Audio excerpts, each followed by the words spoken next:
Congresswoman Sheila Jackson Lee introduced a bill that she says will combat white supremacy.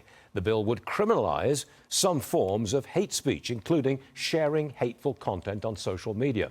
Raymond Arroyo is with me this morning. Raymond, welcome to the show. It's good to have you with us. My question is, who defines hate speech? Well, that is exactly the question. It's so broad, and this legislation that Sheila Jackson Lee is proposing is so broad. What made me laugh, Stuart, she was on television earlier this week with the Reverend Al Sharpton saying that words can break your bones. Now, appearing with Al Sharpton could be misconstrued as a hate crime itself, considering his record of, being part of race hoaxes and instigating riots. But putting that aside, who defines what white supremacy-inspired speech looks like? Here's what she says. It can be antagonism created on replacement theory, or hate speech can be criminalized that vilifies or otherwise is directed against any non-white person, Stuart. That is so broad. That could be a dispute between a white and a black person at a coffee shop, and it's only directed one way. I'm sorry, this is too general, and it really is targeting speech that Sheila Jackson Lee finds offensive. But what about everybody else? We've gone down this path repeatedly. We've seen the Biden administration try this. I worry about this, but it's not going anywhere, thank God. The Diocese of Des Moines, Iowa, has banned children at Catholic schools from using preferred pronouns and bathrooms that defy their biological gender. Now, the progressives are having a meltdown over this. What's your response to the diocese, which is clearly going after wokeism in the Catholic schools?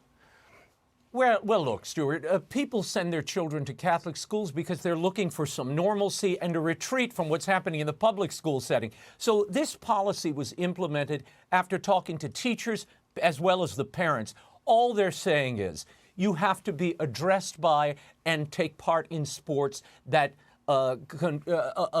affirm and connect with your biological sex. That's all. This is hardly extremism in a church that is based on natural law.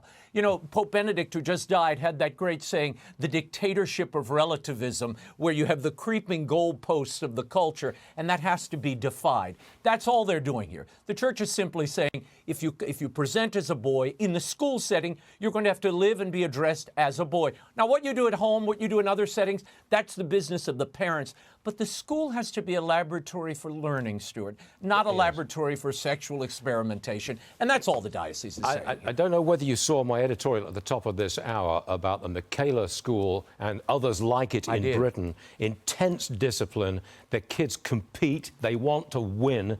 Wouldn't it be nice if you could get that into America's public schools? Last word to you. You're right. Absolutely. 100%. And look, you need that rigor both in the academic study as well as in the presentation of self.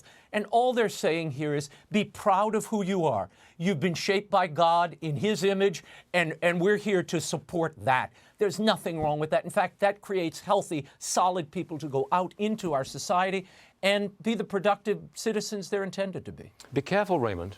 Using the word God in an American public school is somewhat frowned upon. I know. You know how that can be. I know, but in a Catholic setting, you can still get away with it. Get away with it? Oh, what a thing to say.